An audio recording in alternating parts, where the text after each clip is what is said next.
In 1961, a psychologist at Yale University ran an experiment that was supposed to last a few weeks. Instead, it produced results so disturbing that scientists refused to believe them. Ethicists demanded it be banned, and the man who ran it spent the rest of his life being attacked for what he discovered. What he discovered was this: that ordinary, decent, normal people, people just like you, would electrocute a complete stranger to death. Not because they were monsters, not because they were angry, simply because someone in a white coat told them to. This is the Milgram Effect, and once you understand it, you will never look at history, at authority, or at yourself the same way again. Let's go back to the beginning. The year is 1961. Adolf Eichmann, one of the key architects of the Holocaust, is on trial in Jerusalem. Eichmann was responsible for organizing the transportation of millions of Jewish people to Nazi concentration camps. But when people saw him in the courtroom, this man responsible for one of the greatest atrocities in human history, they were shocked. He wasn't a monster. He wasn't raving or violent or obviously evil. He was a quiet, ordinary-looking bureaucrat in a glass box. He wore glasses. He spoke calmly. He said over and over that he was just following orders. The philosopher Hannah Arendt, who covered the trial, coined a phrase that would change how the world understood evil. She called it the banality of evil. The idea that evil isn't always committed by monsters. Sometimes it's committed by ordinary people doing their jobs, following instructions, not thinking too hard about what those instructions actually mean. Stanley Milgram, a young psychologist at Yale, was obsessed with this question. How could so many ordinary Germans have participated in the Holocaust? Were they fundamentally different from other people? Were they somehow uniquely capable of cruelty? Or was there something else going on? He designed an experiment to find out. Participants were recruited through newspaper advertisements. They were told they would be paid $4 to participate in a study on memory and learning. When they arrived at the lab, they were met by a man in a gray lab coat, the experimenter, and another person who appeared to be another participant, just like them. In reality, that second person was an actor. The real participant was told they would play the role of the teacher. The actor would play the role of the learner. The learner was taken into an adjacent room and strapped into a chair. Electrodes were attached to their wrists. The teacher, the real participant, was seated in front of a large machine. This machine had a row of switches, labeled from 15 volts all the way up to 450 volts. The switches were grouped into categories. At the lower end, slight shock, then moderate shock, then strong shock, then very strong shock, then intense shock, then extreme intensity shock. And at the very top, the last two switches labeled simply danger, severe shock. And then, at 435 and 450 volts, no label at all. Just three ominous letters, X, X, X. The teacher was told to read a list of word pairs to the learner through a microphone. If the learner gave a wrong answer, the teacher was to administer an electric shock, starting at 15 volts and increasing by 15 volts with each wrong answer. The experimenter, the man in the white coat, sat in the same room as the teacher, watching. The test began. The learner began giving wrong answers. The teacher began administering shocks. At first, the voltages were low. Nothing seemed wrong. But as the shocks increased, something disturbing started happening. At 75 volts, the learner in the next room grunted in pain. At 120 volts, they shouted that the shocks were becoming painful. At 150 volts, they demanded to be released from the experiment. At 270 volts, their responses became agonized screams. At 300 volts, the learner pounded on the wall and refused to answer any more questions. Beyond 330 volts, silence. Complete silence. Most of the teachers became extremely distressed. They sweated, they trembled. They begged the experimenter to let them stop. They said, "I don't think I should continue." They said, "He might be hurt in there." They said, "I can't do this." And each time, the experimenter said one of four things: "Please continue," or "The experiment requires that you continue," or "It is absolutely essential that you continue," or "You have no other choice, you must go on." Nothing else, no threats, no punishment for stopping, just calm instructions from a man in a white coat. Before Milgram ran this experiment, he asked his colleagues, psychiatrists, psychologists, other experts, to predict the results.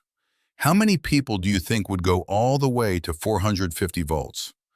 The experts predicted that only about 1 in 1,000 people would do so, 1/10 of 1%. Only the most dangerously psychopathic individuals, they said. Normal people would refuse. They were catastrophically wrong. In Milgram's original experiment, 65% of participants administered the full 450 volts. 65%. Nearly 2 out of every 3 ordinary people, recruited from newspaper ads, went all the way to the end of the shockboard, all the way to the switch marked XXX, all the way to what they believed could be a lethal dose of electricity, simply because a man in a gray coat told them the experiment required it. Let that sink in. These were not soldiers. They were not members of an extremist organization. They had not been indoctrinated or brainwashed. They were teachers, workers, engineers, people from all walks of life. And 2 out of 3 of them would have killed a stranger if someone in authority told them to. Milgram repeated the experiment dozens of times, with different variables, to understand what was driving the behavior. When the experiment was moved from the prestigious Yale University campus to a rundown commercial building in the city, the obedience rate dropped, but only slightly. 60% still went to 450 volts. Prestige of location mattered, but not as much as Milgram expected. When the learner was placed in the same room as the teacher, where they could actually see the person they were shocking, the obedience rate dropped more significantly, to 40%. Seeing the victim made it harder to keep going, but 40% still went all the way. When the teacher had to physically hold the learner's hand down onto a shock plate to administer the shock, actual physical contact, the rate dropped further, but 30% still went all the way. 30% of people would physically hold down a screaming stranger and electrocute them. When the experimenter gave instructions by telephone rather than in person, the rate dropped dramatically to 20%. Distance from authority reduced obedience, but 20% still continued. And here is perhaps the most disturbing finding of all. When the teacher was accompanied by 2 other participants, both actors, who refused to continue at certain points and walked out of the experiment, the obedience rate dropped to 10%. The presence of others who defied authority was the single most powerful factor in reducing obedience. Seeing someone else say no made it dramatically easier to say no yourself. Think about what that means. In almost every scenario, prestige, distance, physical contact, peer pressure, people continued to obey. And the one thing that most reliably broke the chain of obedience was watching another person choose to resist. Milgram spent years trying to explain why.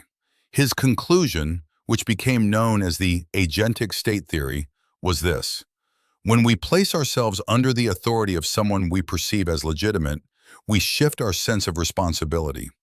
We stop seeing ourselves as the author of our actions and start seeing ourselves as agents of someone else's will.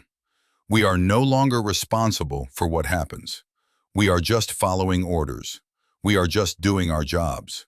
We are just carrying out the instructions. Sound familiar? This is how atrocities happen. This is how soldiers massacre civilians. This is how concentration camp guards go home and have dinner with their families.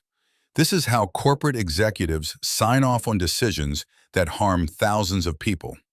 This is how ordinary people participate in extraordinary evil, not because they are monsters, but because the human brain is extraordinarily good at finding someone else to hold responsible.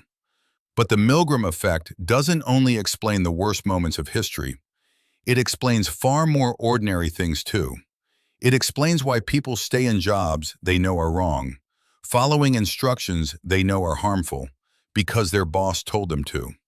It explains why people follow social rules that hurt them because authority figures, parents, teachers, governments, set those rules.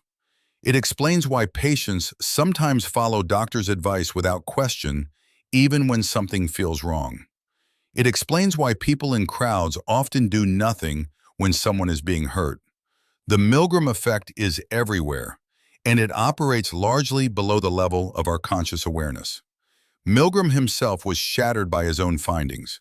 He had assumed he would prove that the Holocaust was a uniquely German phenomenon, that something specific about German culture or history made ordinary people capable of participating in genocide. Instead, he proved the opposite. He proved that the capacity for obedient evil is not German. It is not cultural. It is not historical. It is human. If a system of death camps were set up in the United States of the sort we had seen in Nazi Germany, Milgram wrote, one would be able to find sufficient personnel for those camps in any medium-sized American town. That is perhaps the most terrifying sentence ever written by a scientist. But here is the part of the Milgram effect that most people don't talk about, the part that might actually matter most. Every single participant in Milgram's experiment had the power to stop at any moment. The experimenter had no real authority. He couldn't threaten them. He couldn't punish them. He couldn't force them to do anything. The power to walk away was always there. And 35% of participants used it. 35% of ordinary people, in the exact same situation, looked at a man in a white coat and said no. They were stressed. They were pressured. They were told the experiment required their participation, and they still said no. The Milgram effect tells us something deeply uncomfortable about human nature, but it also tells us something hopeful. Obedience is not inevitable. Resistance is possible. And one of the most powerful things any individual can do in any situation where authority is pushing you towards something that feels wrong is to be the person who says no first. Because as Milgram's own data showed, once one person says no, the number of others who follow drops dramatically. In a world full of systems, institutions, and authority figures all competing for your compliance, the most radical act you can perform is to stop and ask, should I actually be doing this? So, which moment in this experiment shocked you the most? Let me know in the comments, and subscribe for more.